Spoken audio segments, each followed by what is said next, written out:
નમસ્કાર વિદ્યાર્થી મિત્રો, આજે આપણે આ વિડીયોમાં ધોરણ 6 ની જે નવી સ્વ અધ્યયન પોથી આવેલી છે એમાં ભાગ નંબર 1 અંતર્ગત સામાજિક વિજ્ઞાનમાં પાઠ નંબર 9 આપણું ઘર પૃથ્વી તેનું સંપૂર્ણ સોલ્યુશન કરવાનું છે। વિદ્યાર્થી મિત્રો, જો તમે અમારી ચેનલ ઉપર નવા હોય તો ચેનલને સબસ્ક્રાઈબ કરવાનું ભૂલતા નહીં, જેથી કરીને નવો વિડીયો સૌથી પહેલાં તમને મળે।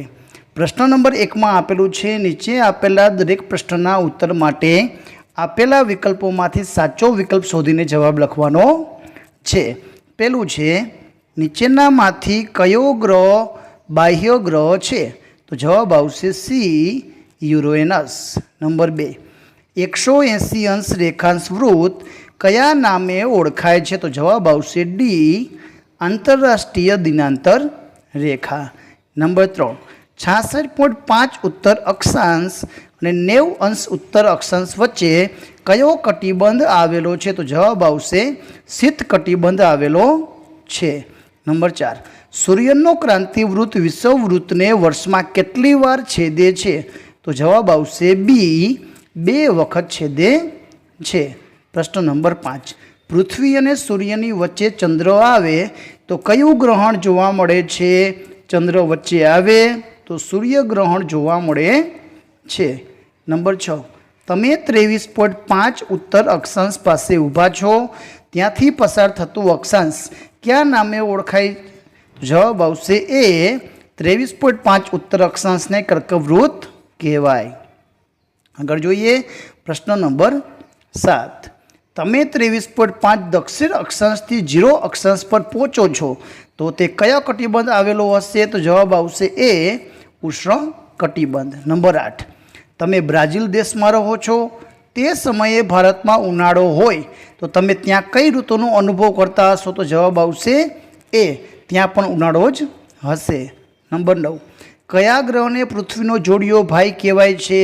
તો જવાબ આવશે એ, શુક્રને જોડિયો ભાઈ કહેવાય છે।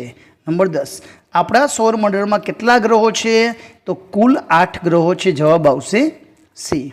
પ્રશ્ન નંબર 2 માં આપેલું છે, બંધ બેસતા જોડકા જોડો।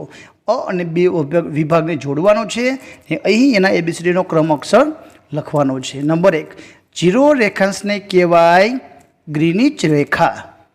66.5 ઉત્તર અક્ષાંશને કહેવાય ઉત્તર ધ્રુવ વૃત્ત।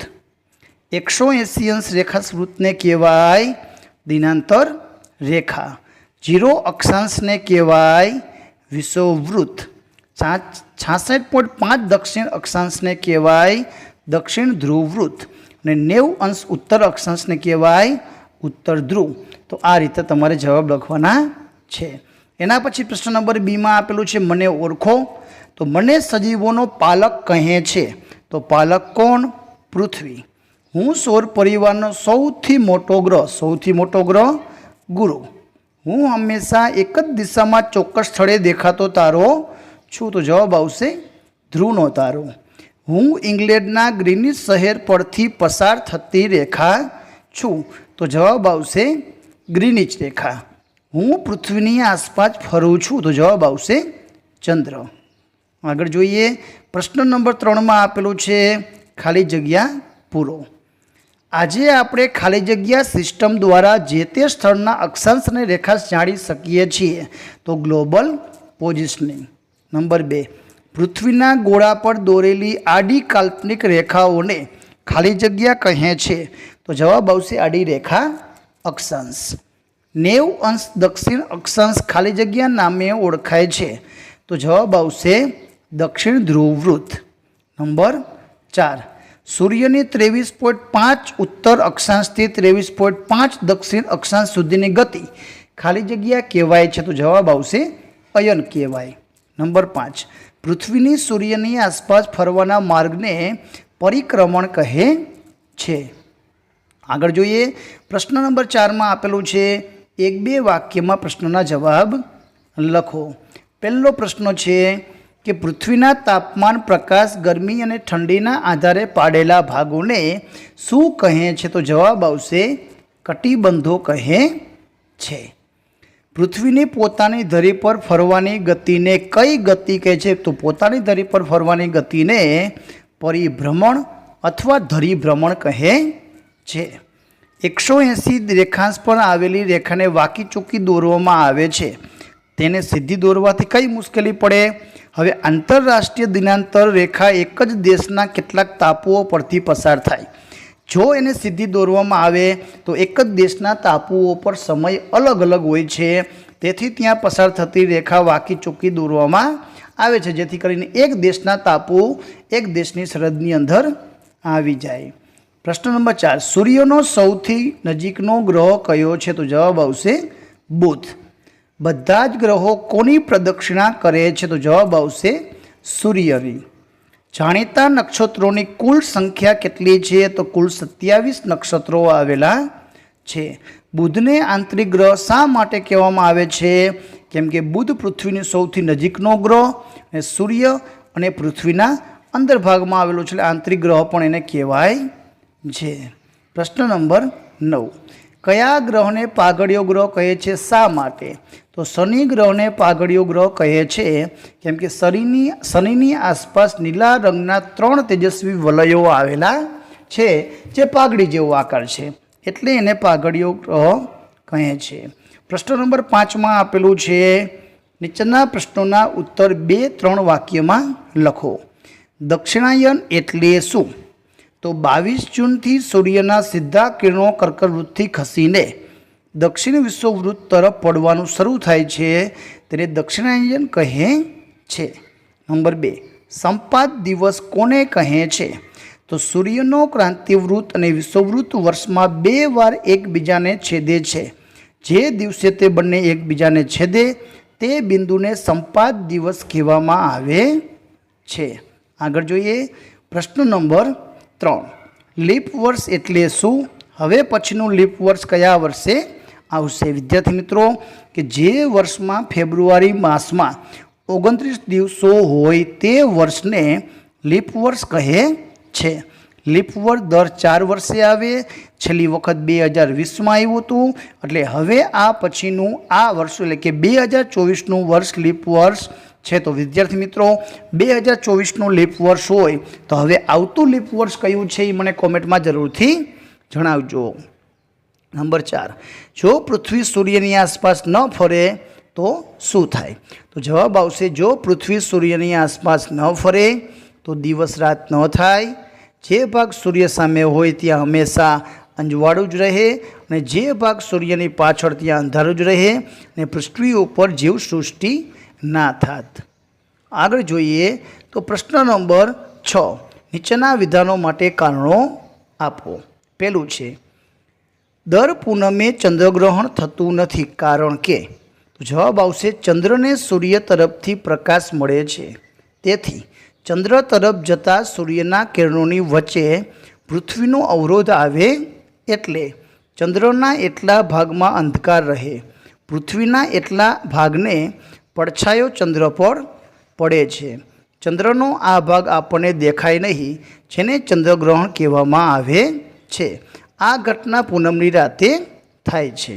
એના પછીનું કારણ આપેલું છે કે દર અમાસે સૂર્યગ્રહણ થતું નથી, કારણ કે ચંદ્ર પૃથ્વી વધુ નજીક છે, તે પૃથ્વીની આસપાસ ફરે છે, ક્યારેક તે ફરતી વખતે સૂર્ય અને પૃથ્વીની વચ્ચે આવી જાય છે, તો આ વખતે ચંદ્રના અંતરાયથી સૂર્ય દેખાતો બંધ થાય છે।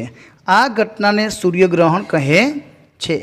ચંદ્ર સૂર્ય કરતાં નાનો હોવાથી તે સૂર્યને ઢાંકી શકતો નથી, આ કારણે આખી દુનિયામાં સૂર્યગ્રહણ એક જ સાથે જોઈ શકાતું નથી, અને સૂર્યગ્રહણ અમાસના દિવસે થાય છે। ત્રીજો પ્રશ્ન છે કે ઉલ્કાને આપણે ખરતો તારો પણ કહીએ છીએ, કારણ કે? તો અવકાશમાં ફરતા પથ્થરના નાના મોટા ટુકડા અથવા ગ્રહોના નાના ભાગો પૃથ્વીની નજીક આવતા ગુરુત્વાકર્ષણ બળના લીધે પૃથ્વી તરફ ખૂબ ઝડપથી ખેંચાઈ આવે છે, તો વાતાવરણમાં પ્રવેશતા જ ઘર્ષણના લીધે તે સળગી ઉઠે છે, જેને આપણે ઉલ્કા કહીએ છીએ, તેથી તે ખરતા તારાની જેમ દેખાડે છે। આગળ જોઈએ પ્રશ્ન નંબર 7માં આપણને જે આકૃતિ છે એ નામ સહિત આકૃતિ આપણે નીચેના બોક્સમાં દોરવાની છે। અહીં બીજી બધા કટિબંધવાળી આકૃતિ આપેલી છે, એને પણ તમારે બાજુના ખાનામાં દોરવાની છે। एना पछी प्रश्न नंबर 8 में छे टूंक नोंध लखो। पहली टूंक नोंध छे चंद्रग्रहण। तो चंद्र ने सूर्य तरफथी प्रकाश मळे छे तेनी चंद्र तरफ जता सूर्यना किरणोनी वच्चे पृथ्वीनो अवरोध आवे छे। एटले के चंद्रना एटला भागमां अंधकार रहे छे, टूंकमां पृथ्वीना एटला भागनो પડછાયો चंद्र पर पड़े छे। चंद्रनो आ भाग आपणे देखाय नहीं, जेने आपणे चंद्रग्रहण कहेवाय छे। आ घटना पूनमनी रात्रे थाय छे। टूंकमां चंद्रग्रहण शेना कारणे थाय ने कया दिवसे थाय ए लखवानुं छे। एना पछी आपेलुं छे परिक्रमण एटले शुं। तो पृथ्वी पोतानी धरी पर फरता फरता सूर्यनी आसपास पण परिक्रमा करे छे। पृथ्वीनी आ गतिने परिक्रमण के कक्षा भ्रमण कहे छे। सूर्यनी एक परिक्रमण पूर्ण करता पृथ्वीने 365 दिवस अने 6 कलाक लागे छे। तेथी पृथ्वीनी आ गतिने वार्षिक गति पण कहेवामां आवे छे। आ समयगाळाने 1 वर्ष कहेवामां आवे छे। तो आ रीते जवाब लखवानो छे। प्रश्न नंबर 3 में आपेलुं छे कोईपण 2 बाह्य ग्रहो छे जे पृथ्वीनी सपाटीथी बहारना भागमां ए आवेला छे, एना विषे लखवानुं छे। तो युरेनस अने नेपच्यून विषे आपेलुं छे। युरेनस तो ते सूर्यनी खूब ज दूर होवाथी सूर्यनुं प्रखर तेज तेनी सपाटी पर आछी चांदनी जेवुं देखाय छे। ते अत्यंत ठंडो ग्रह छे। तेने जोवा माटे टेलिस्कोपनी मदद लेवी पड़े छे। बीजो बाह्य ग्रह आपेलो छे नेपच्यून। तो ते नीला रंगनो खूब ठंडो ग्रह छे। तेना वातावरणमां मिथेन नामनो झेरी वायु छे। आ ग्रह पर पृथ्वीनी जेम ऋतु परिवर्तन थतुं जोवा मळे छे। तेने 8 उपग्रहो छे। ईस्वीसन 1845 में गेले नामना खगोळशास्त्रीए आ ग्रहनी शोध करी छे। तो आ रीते 2 बाह्य ग्रहो विषे तमने पूछवामां आवेलुं छे। तो विद्यार्थी मित्रों आ हतुं धोरण 6 विषय सामाजिक विज्ञानना पाठ नंबर 9 आपणुं घर पृथ्वी एना विषयनुं संपूर्ण सोल्यूशन। विडियो गमे तो लाइक करजो, अमारी चेनल ने सब्सक्राइब करजो ने हाँ तमारा मित्रों ने शेर करवानो भूलता नहीं। विडियो केवो लाग्यो ए कॉमेंट में जरूर थी जणावजो। आभार, धन्यवाद।